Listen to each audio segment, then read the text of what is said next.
Api di Bukit Menoreh. Cerita, Esa Mintarja. Audiobook, novel silat.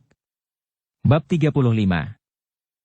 Kedua orang yang bersembunyi itu adalah orang-orang pajang yang dipasang oleh Untara. Karena itu maka segera mereka menyelinap dan berlari terbongkok-bongkok ke arah kuda-kuda mereka di dalam semak-semak.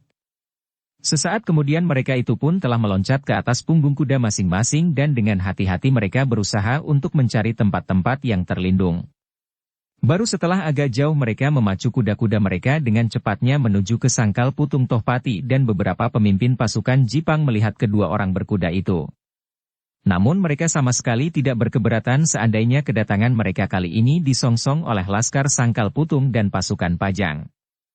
Pasukan Jipang yang terhimpun dari orang-orang mereka yang bertebaran itu merupakan kekuatan yang cukup besar untuk menggulung Kademangan Sangkal Putung. Kedua pengawas dari Sangkal Putung itu memacu kudanya seperti angin.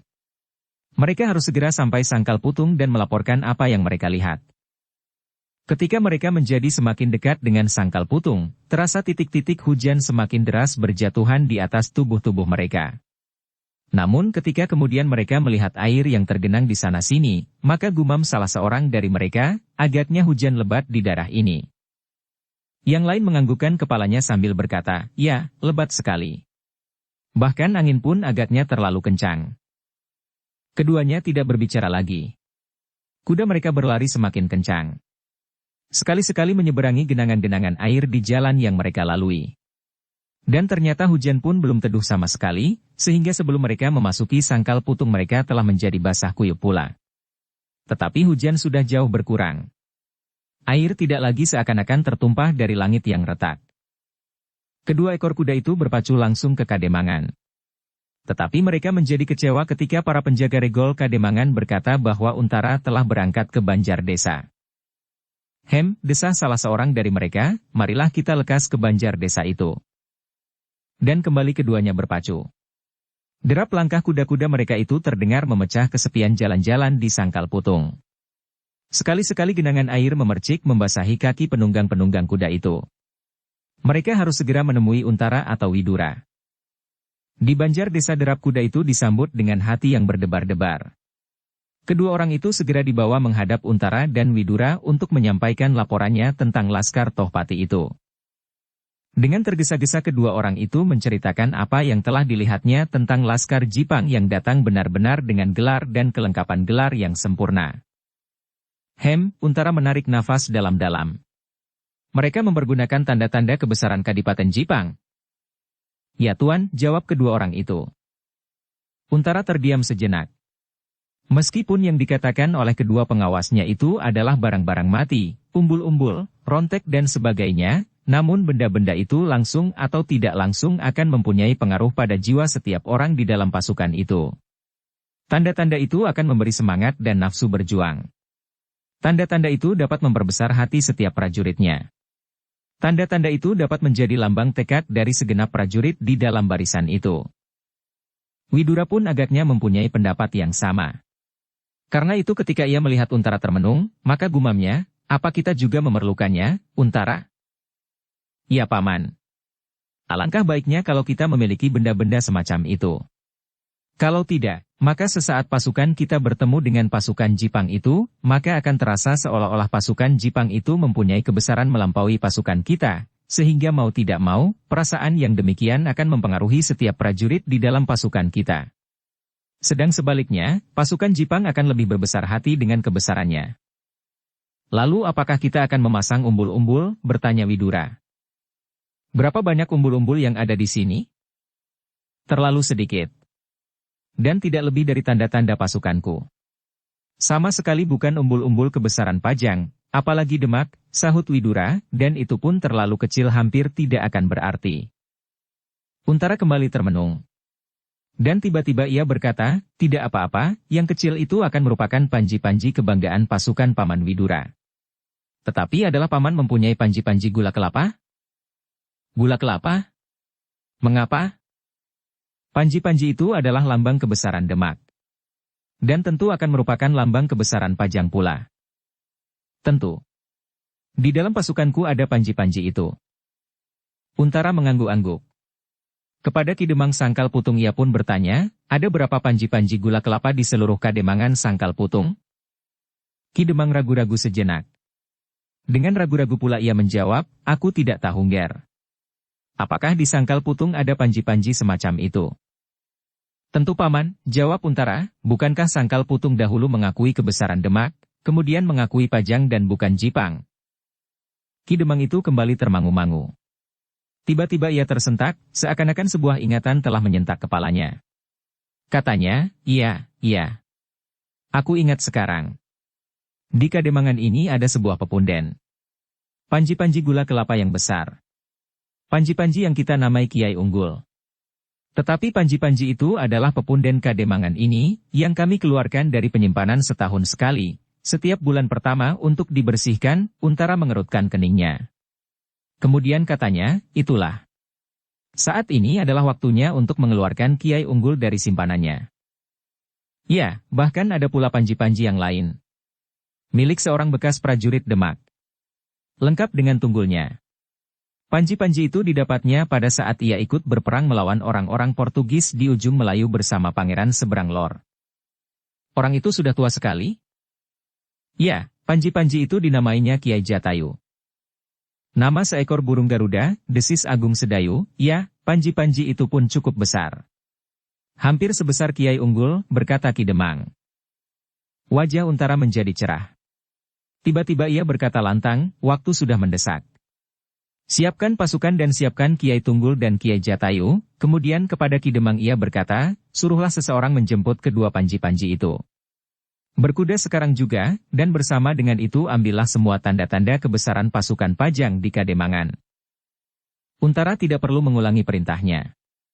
Widura segera berdiri dan berjalan ke halaman. Kepada bawahannya segera ia memerintahkan untuk menyiapkan pasukan. Sedan kepada beberapa orang lain diperintahkannya mengambil beberapa tanda kebesaran di Kademangan. Di dalam gelodok, di Pringgitan. Sedang beberapa orang yang lain mendapat perintah dari Ki Demang untuk mengambil panji-panji Kiai Unggul dan Kiai Jatayu beserta tunggulnya masing-masing. Sesaat kemudian di lapangan di muka Banjar desa itu, pasukan Pajang dan Laskar Sangkal Putung telah mempersiapkan dirinya. Mereka menunggu beberapa orang menyiapkan tanda-tanda kebesaran mereka. Beberapa buah tunggul dengan ujung berbentuk Garuda dan bunga berdaun 5. Itu adalah tanda kebesaran dari pasukan Widura di Sangkal Putung. Panji-panji yang besar berwarna emas dengan gambar seekor Garuda yang sedang mengembangkan sayap-sayapnya. Kemudian beberapa umbul-umbul kecil dan rontek-rontek yang tidak semegah umbul-umbul pasukan Jipang.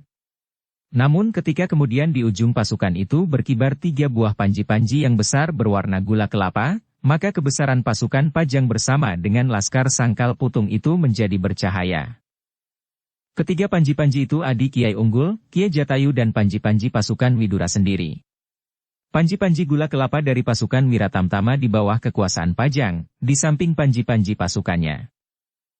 Ketika pasukan Pajang beserta Laskar Sangkal Putung itu melihat ketiga panji-panji gula kelapa di ujung pasukannya maka hati mereka serentak bersorak. Kiai Unggul bagi rakyat Sangkal Putung mempunyai arti tersendiri. Kiai Jatayu itu pun telah mereka kenal pula sebagai selembar panji-panji pusaka yang bertuah. Dari kedua orang pengawasnya, Untara mengetahui bahwa pasukan Jipang sudah berangkat menuju ke Sangkal Putung. Karena itu maka ia tidak menunggu lebih lama lagi. Dipersiapkannya seluruh pasukannya untuk segera berangkat menyongsong pasukan Jipang. Sesaat kemudian terdengar di pendapa Banjar desa itu, kentongan dalam nada darah muluk. Nada yang tidak biasa diperdengarkan dalam keadaan bahaya seperti saat itu. Namun setiap orang di Sangkal Putung kali ini mengetahui bahwa bunyi kentong itu adalah pertanda bahwa pasukan Pajang beserta Laskar Sangkal Putung telah siap untuk berangkat. Beberapa orang yang karena suatu sebab belum berada di lapangan itu, segera berlari-lari sambil menjinjing senjatanya, menuju ke Banjar desa.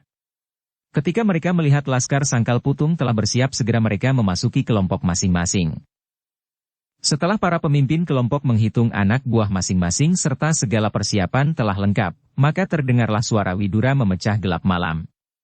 Mengumandang memenuhi lapangan. Aba-aba itu aba-aba aba aba yang pertama. Aba-aba yang disambut dengan debar di setiap dada. Sehingga lapangan itu kemudian terhenyak ke dalam kesepian. Seakan-akan tak seorang pun yang berada di sana. Aba-aba itu adalah aba-aba yang pertama. Aba-aba yang disambut sesaat kemudian, setelah Widura yakin bahwa segala sesuatunya telah siap, maka terdengarlah aba-abanya yang terakhir. Aba-aba itu disambut oleh pemimpin-pemimpin kelompok, yang mengulanginya dengan cepat seperti apa yang diucapkan oleh Widura. Maka mulailah pasukan itu bergerak. Seperti pasukan Jipang, maka pasukan Widura ini pun dilengkapi dengan obor-obor, sehingga lapangan di muka banjar desa itu menjadi terang benderang. Hujan kini sudah tidak lebat lagi. Titik-titik air satu-satu masih berjatuhan. Namun sudah tidak mampu lagi memadamkan nyala-nyala obor yang seolah-olah melonjak-lonjak kegirangan. Untara dan Widura berjalan di ujung pasukan itu. Kemudian Agung Sedayu, Swandaru dan Ki Demang Sangkal Putung. Hudaya dan Sonya masih berada di dalam kelompoknya masing-masing sebelum mereka kemudian harus mempersiapkan diri bersama-sama dengan Agung Sedayu dan Swandaru menghadapi kemungkinan yang paling berat. Melawan seorang yang bernama Sumangkar. Di belakang induk pasukan berjalanlah sebagian dari Laskar Sangkal Putung. Mereka berjalan dengan penuh semangat. Mereka merasa bahwa di pundak mereka terletak tanggung jawab atas Sangkal Putung. Pasukan Pajang yang berada di Kademangan itu adalah sekedar tenaga yang memberi bantuan kepada mereka. Merekalah yang harus melindungi Kademangan itu. Dan merekalah yang harus bertempur mati-matian melawan orang-orang Jipang. Di belakang Laskar Sangkal Putung itu Citragati berjalan sambil menundukkan wajahnya. Ia merasa badannya aneh kali ini. Kepada seseorang yang berjalan di belakangnya, Citragati itu bertanya, "Kau lihat Hudaya?" Orang yang mendapat pertanyaan itu menjawab, "Kakang Hudaya masih berada di dalam kelompoknya." "Panggil ia sebentar kemari," katanya. Orang itu pun segera keluar dari barisannya. Sesaat ia berhenti menunggu Hudaya yang berada agak jauh di belakang mereka. Hudaya heran mendengar bahwa Citragati memanggilnya. Karena itu dengan tergesa-gesa ia berjalan mendahului barisannya ke kelompok Citragati. Kelompok yang nanti akan memimpin pasukan Pajang di sayap kanan. Ketika Hudaya telah berjalan di dekat Citragati, maka dengan serta-merta ia bertanya, "Apakah ada sesuatu yang penting?" Citragati berpaling. Dilihatnya Hudaya memandanginya dengan tegang. Citragati itu tersenyum. Ia hanya ingin melepaskan perasaannya yang aneh. Maka katanya, "Apakah kumis dan janggutmu sempat kau bersihkan?" Hudaya mengerutkan keningnya. "Belum." "Kau juga belum," jawabnya, "biarkan saja kumis dan janggut itu. Tetapi apakah yang penting?" Citragati menggeleng, "Tidak ada," jawabnya, "aku hanya merasa sepi. Seakan-akan aku berjalan seorang diri di sayap ini." Bukan main," keluh Hudaya sambil mengerutkan keningnya, "aku sangka ada hal-hal yang sangat penting." Citragati tersenyum. Tetapi senyumnya tampak hambar. Katanya, "Jangan marah. Rambut di wajahmu benar-benar menarik perhatianku. Aku cemas kalau kau tidak sempat membersihkannya lagi." Hudayalah yang kini tersenyum, katanya, "Aku belum pernah melihat seseorang yang bernama Sumangkar. Mungkin ia ganas, seganas macan kepatihan. Tetapi mungkin ia lunak, selunak jenang alot." "Jangan mengigau," potong Citragati, "sekarang kembalilah ke kelompokmu." Hudaya menarik nafas dalam-dalam. Gumamnya, "Aku sangka kau sempat membawa jenang alot itu kakang. Dan kau ingin memberi aku sepotong. Kalau tahu demikian, aku tidak akan datang." Citragati tidak menjawab. Sekali lagi ia tersenyum, senyum yang hambar. Hudaya kembali ke kelompoknya. Namun ia merasa aneh. Citragati tidak pernah merasakan hal-hal yang aneh di dalam setiap pertempuran. Ia tidak pernah merasa keganjilan dalam setiap tugas yang diserahkan kepadanya. Tetapi Hudaya tidak mau dipengaruhi oleh keadaan itu. Dipusatkannya perhatiannya kepada saat-saat yang akan datang. Sesaat kemudian mereka telah meninggalkan induk padesan Sangkal Putung. Di hadapan mereka terbentang beberapa desa kecil. Lepas padesan itu nanti, segera mereka akan sampai ke tempat terbuka. Tanah persawahan yang menghadap langsung ke padang rumput dan perdu di pinggir hutan. Dukung channel Novel Silat dengan subscribe, follow, like, komen dan share. Untara segera memerintahkan untuk mempercepat perjalanan, supaya mereka tidak terlambat. Apabila Laskar Tohpati sudah memasuki padesan Sangkal Putung, maka pertempuran akan menjadi bertambah sulit. Apabila mungkin maka mereka harus sudah melampaui tanah-tanah persawahan dan bertempur di padang rumput. Supaya tanaman mereka tidak terinjak-injak. Di sepanjang perjalanan itu meskipun Untara, Widura, Agung Sedayu dan Swandaru seakan-akan telah membulatkan hatinya untuk bertempur tanpa Kiai Gringsing, namun di sudut hati mereka masih juga menyimpan harapan, mudah-mudahan Kiai Gringsing tiba-tiba saja muncul di antara mereka. Tetapi semakin jauh mereka berjalan, harapan itu semakin tipis. Semula mereka masih juga mengharap bahwa Kiai Gringsing hanya sedang berteduh karena hujan yang lebat. Namun setelah hujan menjadi jauh berkurang, dan Kiai Gringsing tidak juga muncul, maka harapan mereka pun menjadi semakin tipis pula. Dengan langkah yang tetap setiap orang di dalam pasukan itu berjalan menuju ke ujung Kademangan. 1-2 desa kecil telah mereka lampaui.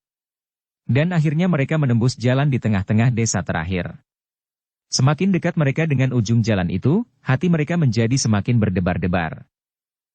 Demikian mereka keluar dari mulut lorong itu, demikian dada mereka bergetar. Ternyata agak jauh di hadapan mereka melihat seuntaian obor-obor beriringan. Terdengarlah hampir setiap mulut bergumam, itulah mereka. Tanpa disengaja setiap tangan segera meraba senjata masing-masing.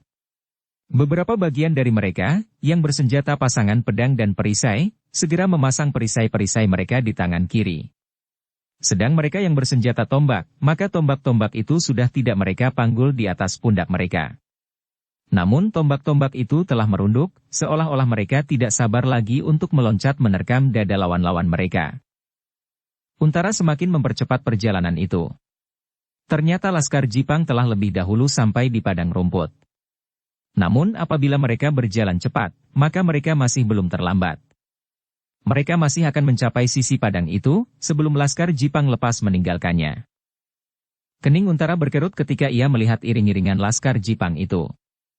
Meskipun Untara belum dapat melihat dengan jelas, namun sebagai seorang prajurit yang berpengalaman ia segera dapat menebak, bahwa Laskar Jipang telah berjalan. Sumangkar mengerutkan keningnya, tetapi ia mendengar orang yang bertubuh kekar itu meneruskan.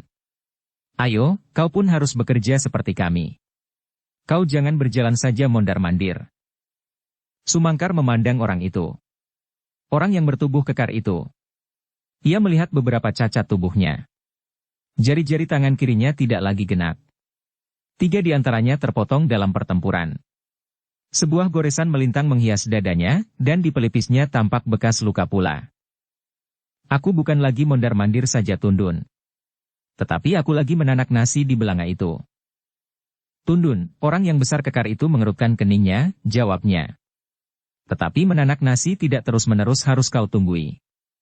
Bukankah kau dapat melakukan pekerjaan yang lain sambil menunggu nasi itu masak? Ah, desah Sumangkar. Biarlah kita mengerjakan pekerjaan ini di antara kita. Aku mendapat tugas untuk mengawasi dan menjaga perkemahan ini, jawabnya lantang. Sumangkar masih berdiri di tempatnya. Dilihatnya kemudian Tundun menghampirinya dengan mata yang memandanginya tajam-tajam. Ayo lakukan, bentaknya. Jangan takut bahwa kami akan terlambat, sahut Sumangkar. Tetapi orang itu membentak sekali lagi. Jangan membantah. Kalau tak kau lakukan perintahku, aku robek mulutmu, tua bangka. Sumangkar menarik nafas dalam-dalam. Ditatapnya sekali lagi mata orang itu. Mata itu menjadi semakin tajam memandanginya. Sumangkar tersenyum di dalam hati. Tetapi ia menundukkan kepalanya. Perlahan-lahan ia berjalan kembali ke tempat kawan-kawannya bekerja. Ketika ia kemudian membungkukkan badannya meraba tubuh rusa yang menggeletak di samping perapian, maka terdengar kawannya yang pertama-tama bertanya kepadanya itu berbisik. Sudahlah. Biarlah nanti aku kerjakan. Sumangkar berpaling. Dilihatnya kawannya itu. Seorang yang bertubuh kecil. Jawabnya. Biarlah aku lakukan perintah Tundun itu. Kau sudah terlalu tua untuk bekerja terlalu banyak, katanya. Aku menyesal menanyakannya kepadamu, sehingga Tundun membentak-bentakmu. Sumangkar menepuk bahu orang yang bertubuh kecil itu. Kini ia benar-benar tersenyum. Biarlah Bajang, biarlah aku mengerjakannya. Orang bertubuh kecil dan mendapat panggilan Bajang itu masih juga berkata. Sudahlah Sumangkar. Duduk sajalah di samping rusa itu. Tundun akan menyangka bahwa kau sudah bekerja untuk melakukan perintahnya. Nanti kalau aku sudah selesai dengan pekerjaan ini, biarlah aku mengerjakannya. Tetapi Sumangkar menyentuh tubuh rusa itu, dan kemudian mengerjakannya dengan cekatan. Memang orang tua itu mempunyai keahlian sebagai juru masak yang baik. Tetapi beberapa orang menganggapnya, meskipun ia juru masak yang baik, namun ia agak terlalu malas. Tetapi Bajang menganggap lain. Sumangkar sudah terlalu tua. Bukan semata-mata karena malas. Dalam mengerjakan pekerjaan itu, pikiran Sumangkar tidak dapat lepas dari murid saudara tua seperguruannya. Tohpati, yang hari ini terasa sangat aneh. Ia melihat betapa persiapan Tohpati itu melampaui kebiasaan yang dilakukannya. Kali ini macan kepatihan itu terlalu teliti. Perintahnya menentukan semuanya, dan Sumangkar melihat perintah itu sedemikian rapinya, sehingga ia seakan-akan melihat gelar di Radameta yang perkasa benar-benar akan melanda sangkal putung. Tetapi Sumangkar menyadari pula, bahwa di sangkal putung ada Untara dan Widura. Kedua orang itu benar-benar telah mengagumkannya pula. Tetapi yang terlebih aneh lagi bagi Sumangkar adalah percakapannya sendiri dengan macan kepatihan itu. Ketika pasukan Tohpati itu telah benar-benar dipersiapkan, maka tiba-tiba Sumangkar ingin melihat, apakah yang akan terjadi di medan pertempuran. Ia melihat perbedaan-perbedaan pada sikap dan perbuatan Tohpati menjelang keberangkatan laskarnya. Tetapi Tohpati itu berkata, "Tidak Paman. Paman tinggal di perkemahan ini. Paman sudah cukup lama mengalami masa-masa yang pahit. Sekarang biarlah Paman beristirahat. Biarlah pekerjaan ini dilakukan oleh yang muda-muda." Tohpati benar-benar berbeda dari kebiasaannya. Ketika macan kepatihan itu kemudian bermohon diri kepadanya maka katanya, "Paman, kali ini bagiku adalah kali yang terakhir. Hanya ada dua kemungkinan bagiku kali ini. Menang atau kalah. Supaya peperangan ini tidak menjadi semakin berlarut-larut." "Apakah maksudmu Raden?" Sumangkar mencoba bertanya. Tohpati menggelengkan kepalanya. Dan Sumangkar ditinggalkannya. Beberapa langkah kemudian Tohpati itu berpaling, seolah-olah ia ingin mengatakan sesuatu, tetapi tidak jadi. "Apakah ada yang akan Angger katakan?" Sumangkar mencoba bertanya. "Tidak Paman. Tidak ada yang akan aku katakan." Tohpati kemudian pergi. Pergi ke gubuknya. Sampai kemudian pasukannya berangkat. Sumangkar tidak bercakap-cakap lagi dengan macan kepatihan itu. Ia hanya melihat Tohpati berdiri di muka pasukannya dengan tanda-tanda kebesaran sepenuhnya. Bukan sekedar tanda-tanda kebesaran dari suatu susunan kesatuan, tetapi benar-benar tanda-tanda kebesaran Jipang selengkapnya. Kali ini Sumangkar melepaskan Tohpati dengan hati yang risau. Aneh. Seperti melepaskan anak-anak menyeberangi sungai yang lagi banjir. Tetapi Sumangkar itu terkejut ketika tiba-tiba ia merasa punggungnya didorong seseorang. Karena Sumangkar itu sama sekali tidak menyangka, maka hampir-hampir ia jatuh terjerembab. Ketika ia berpaling, dilihatnya Tundun berdiri di belakangnya. "Jangan termenung. Aku bilang kerjakan rusa itu."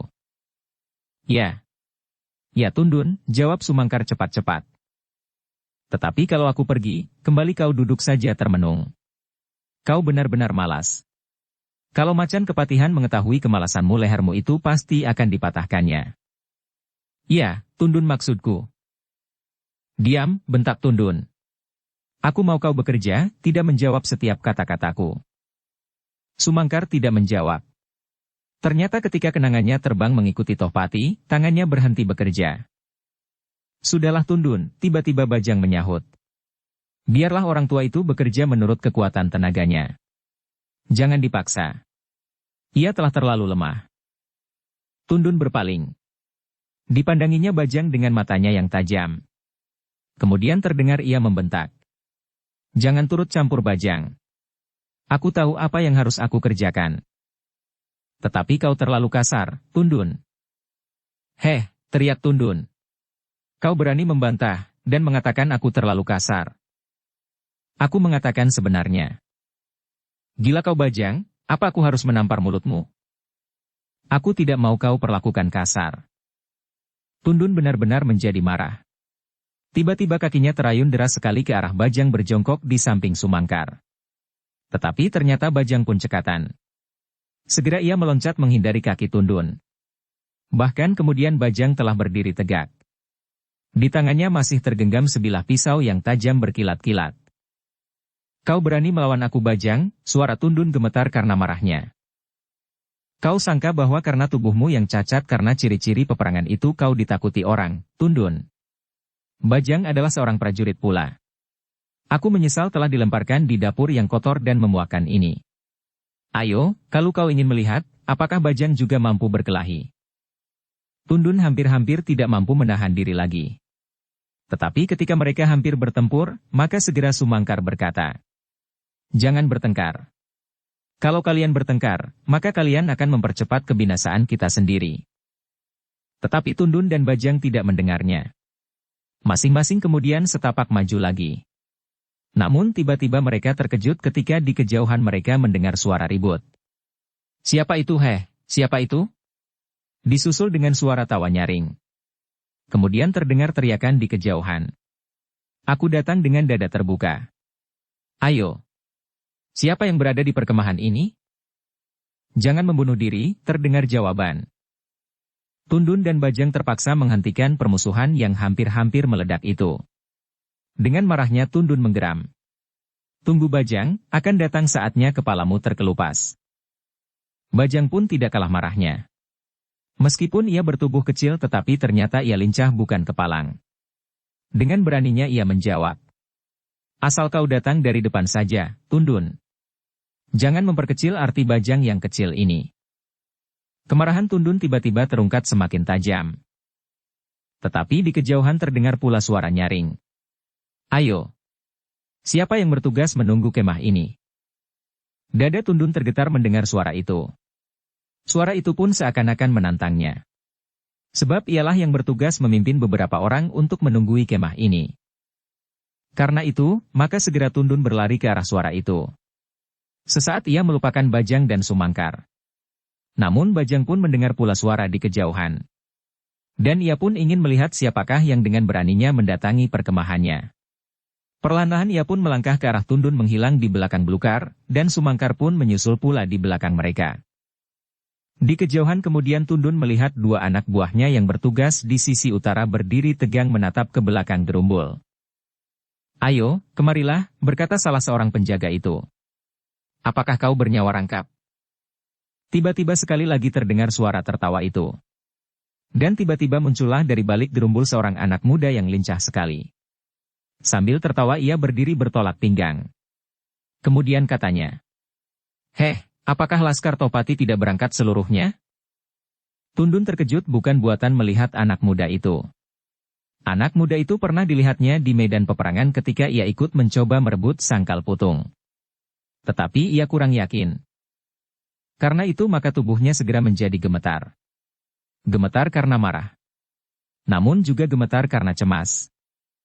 Sekali lagi Tundun melihat orang itu tertawa sambil bertolak pinggang. Sambil menunjuk kepadanya ia berkata, "Hah, itu datang satu lagi. Ayo, kumpulkan semua kawan-kawanmu yang tinggal. 50 atau 10 orang?" Tundun memandang kedua kawannya yang lebih dahulu melihat orang yang bertolak pinggang itu. Kemudian ia berpaling, dan dilihatnya di belakangnya. Punggungnya terasa berdesir, sebab Bajang masih menggenggam pisau dapur yang tajam berkilat-kilat. Tetapi Tundun itu berlega hati ketika ternyata Bajang pun kemudian berdiri di sampingnya sambil memandang anak muda yang tertawa menjengkelkan. "Kau siapa?" Yang bertanya mula-mula sekali adalah Bajang. Yang ditanya masih juga tertawa. Bajang menjadi marah. Sekali ia membentak, "Heh, diam! Jangan seperti orang mabuk." Suara tertawa itu terputus. Dipandangnya Bajang dari ujung kaki ke ujung kepalanya. "Kau belum mengenal aku? Apakah namamu cukup bernilai untuk dikenal oleh setiap orang?" Anak muda itu mengerutkan keningnya. Jawaban Bajang benar-benar menyakitkan hatinya. Namun selain menyakitkan hati anak muda itu, juga menyakitkan hati Tundun. Seakan-akan Bajang itu lebih berani daripadanya. Karena itu Tundun itu pun berteriak, "Jangan merasa dirimu dikenal setiap orang. Andai kata aku mengenalmu sekalipun aku tidak akan terkejut melihat tampangmu di sini." Anak muda itu menggeram. Namun sekali lagi ia tertawa. Katanya, "Hem, 4 orang. Apakah masih ada yang lain? Untuk apa kau cari yang lain? Agaknya kau anak yang terlalu sombong. Terserahlah kau menilai diriku. Tetapi kalian berempat ini bagiku hampir tak berarti sama sekali. Aku datang karena aku ingin melihat kekuatan perkemahanmu. Aku ingin menghitung ada berapa gubuk yang kau dirikan di sini, dan ada berapa luas tanah yang kau perlukan." "Cukup," teriak Tundun. Tetapi terasa suaranya ragu-ragu, sebab ia pernah mengenal akan muda itu di medan pertempuran. Namun ia menjadi heran. Kenapa kali ini anak muda itu tidak berada di medan? Apakah ia mendapat tugas khusus dari Untara untuk mendatangi perkemahan ini? Tetapi anak muda itu masih tertawa. Suaranya semakin menyakitkan hati. Bahkan suara tertawa itu menjadi semakin dibuat-buat agar yang mendengar menjadi marah. "Jangan membentak-bentak. Aku ingin berjalan berkeliling kemah ini. Kau dengar? Kalau kau berani, halangi aku. Berempat, atau panggil kawan-kawanmu yang lain. Kalau tidak, biarkan aku berjalan-jalan di sini." Bajang masih heran melihat Tundun, pemarah itu, masih berdiri saja di tempatnya. Biasanya, dalam keadaan yang demikian, ia pasti sudah berlari menyerbu dengan garangnya. Tetapi kini Tundun itu masih tegak seperti patung meskipun terdengar giginya gemeretak. Bahkan sekali lagi ia memandang berkeliling. 2 orang anak buahnya, dan Bajang. Kemudian berempat dengan dirinya sendiri. Meskipun baru saja ia bertengkar dengan Bajang, namun ia mengharap Bajang tidak mengkhianatinya.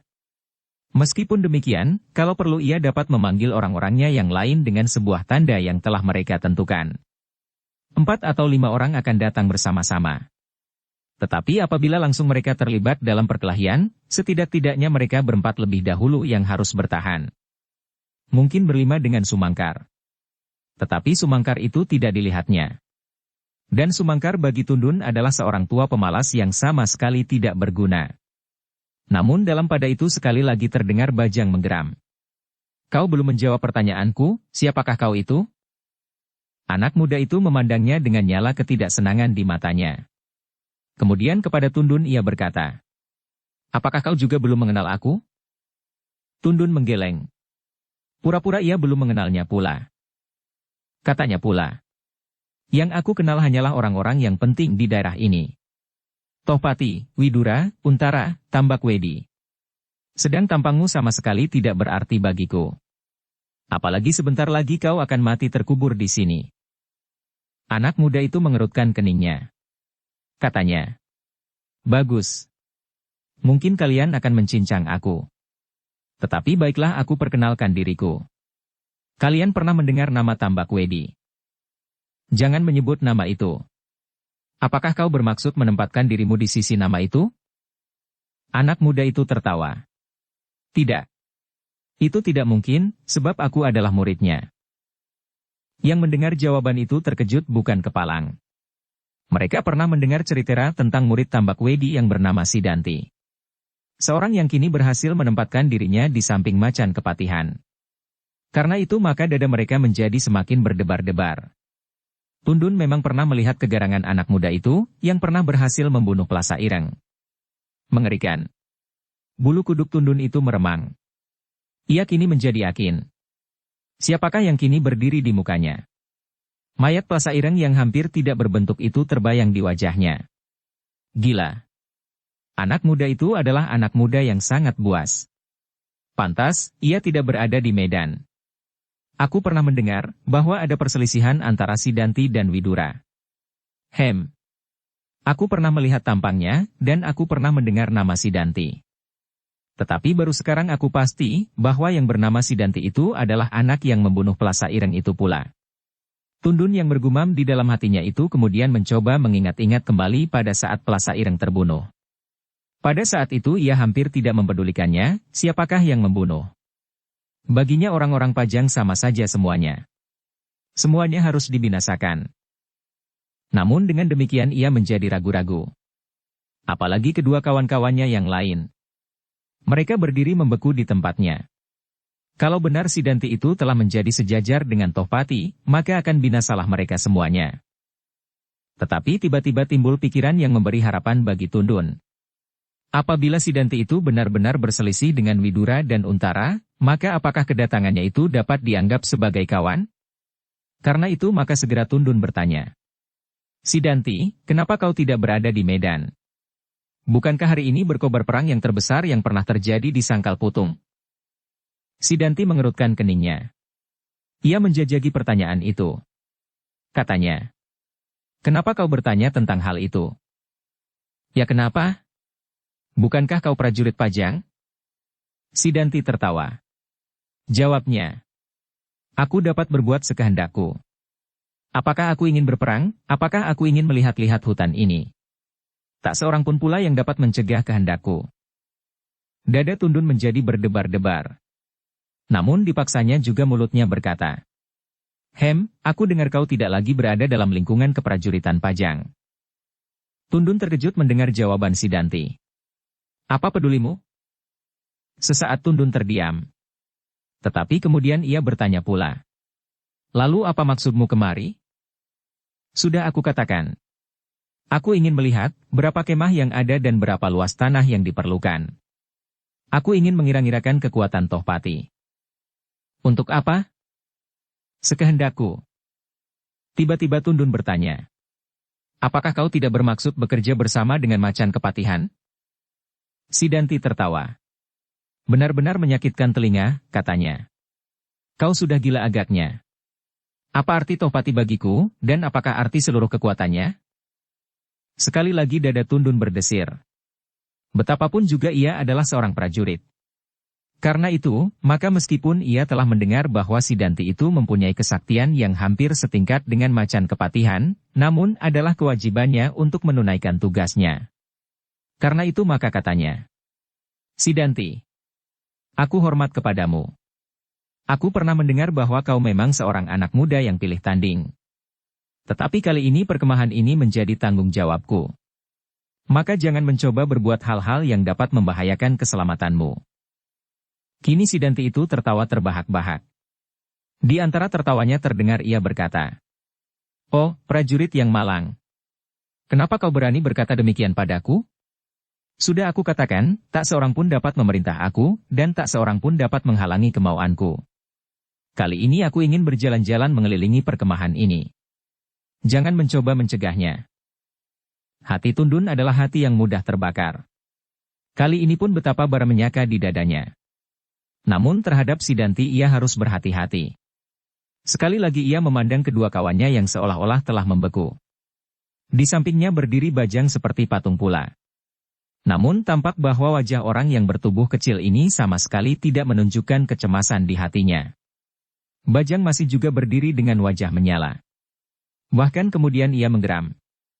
Sidanti, jangan menganggap kami di sini sebagai anak-anak yang takut mendengar anjing menggonggong.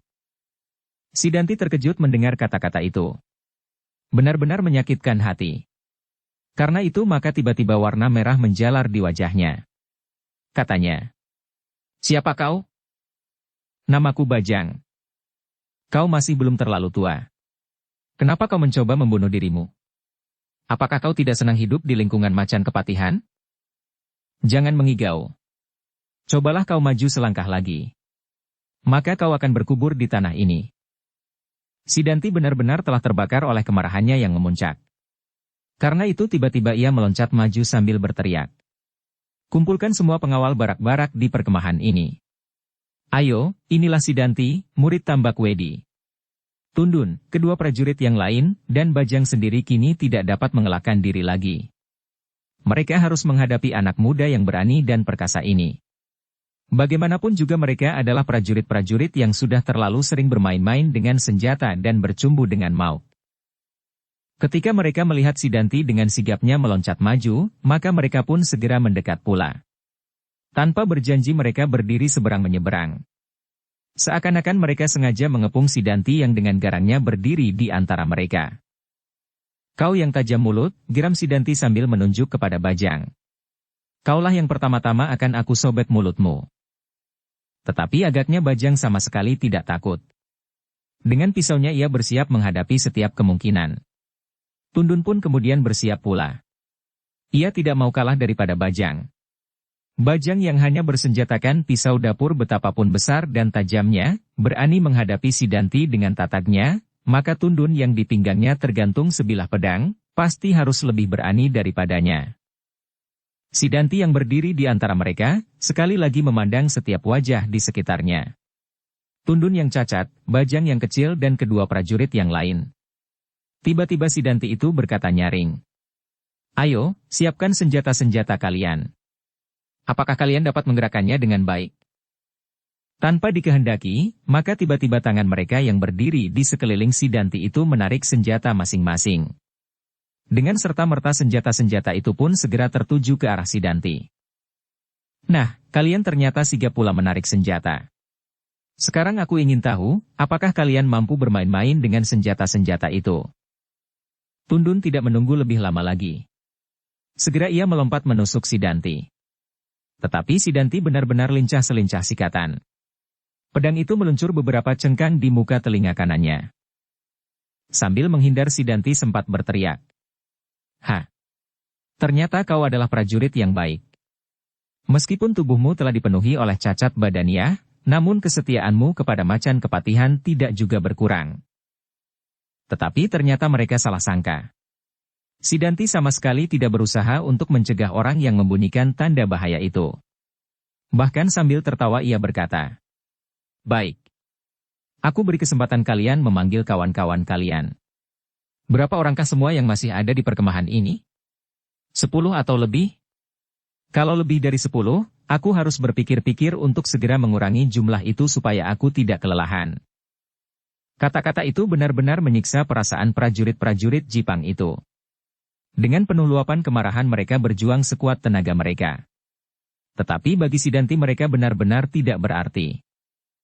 Beberapa kawan-kawan mereka di tempat-tempat yang lain terkejut mendengar tanda itu. Mereka menyangka bahwa beberapa orang Pajang telah menyerang mereka. Beberapa orang yang tidak dipasang dalam gelar untuk melawan Macan Kepatihan. Karena itu segera mereka berlari-lari menuju ke arah tanda itu. 4 orang dari 2 sudut penjagaan datang hampir bersamaan. Tetapi mereka terkejut ketika mereka melihat bahwa di tempat itu hanya ada seorang yang sudah bertempur melawan 4 orang prajurit Jipang. Dengan nanar mereka mencoba memandang berkeliling. Namun mereka tidak melihat orang selain daripada yang sedang bertempur itu. Sehingga salah seorang dari mereka berteriak. "Kenapa dibunyikan tanda bahaya? Kau lihat lawan ini," berteriak Tundun. "Yang hanya seorang itu?" "Buka matamu lebar-lebar," jawab Tundun. Meskipun seorang tetapi ia adalah anak iblis. Yang terdengar kemudian adalah suara tertawa Sidanti, katanya. "Ya, yang seorang ini anak iblis. Berapa orang kalian yang datang?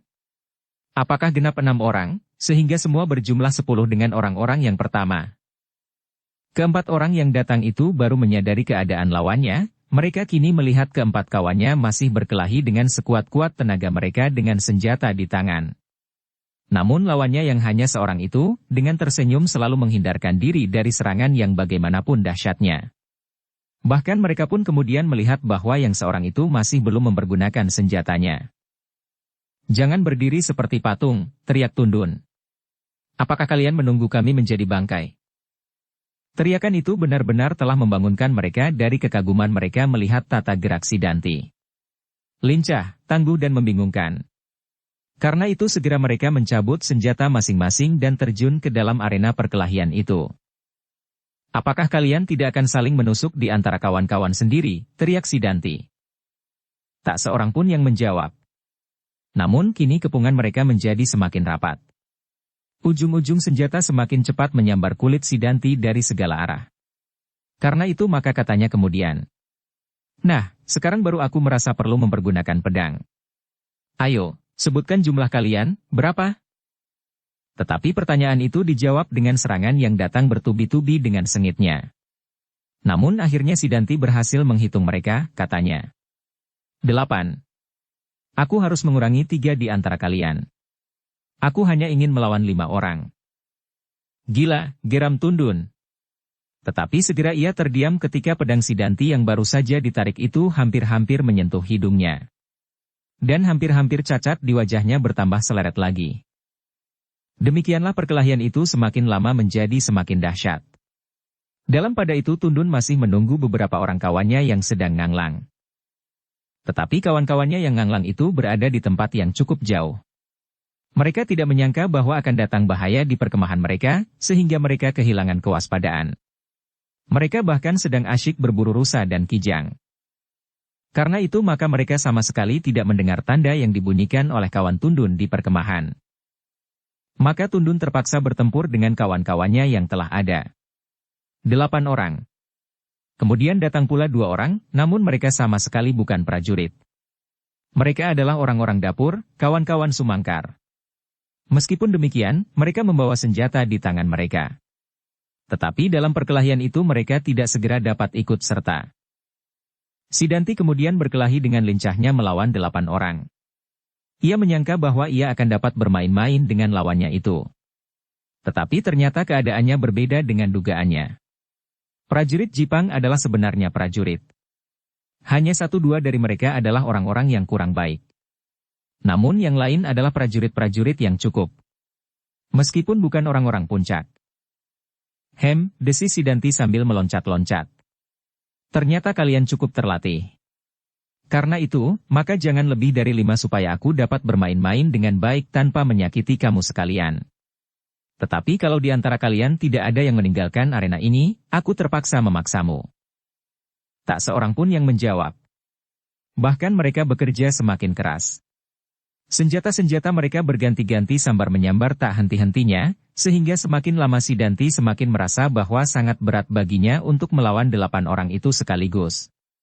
Ia terpaksa sekali-sekali meloncat jauh ke belakang, kemudian dengan cepatnya melingkar dan menyerang seperti petir menyambar di udara.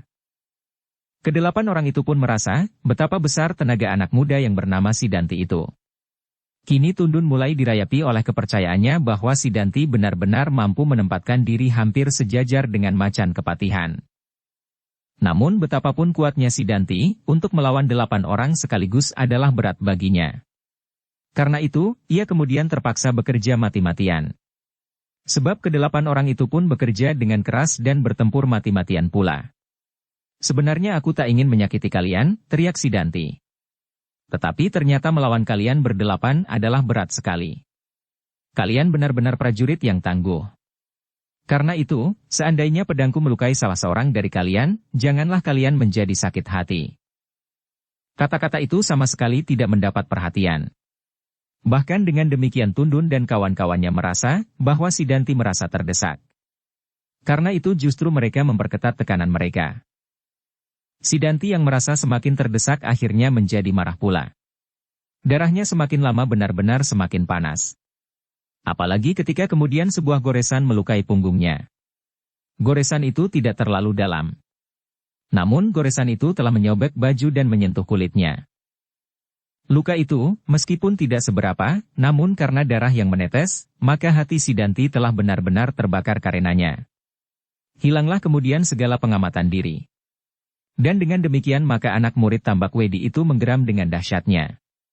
Sekali ia meloncat dengan lincahnya beberapa langkah surut, namun kemudian dengan cepatnya ia melingkar, menyerang menyambar-nyambar dengan sengitnya. Perkelahian itu segera meningkat dengan cepatnya.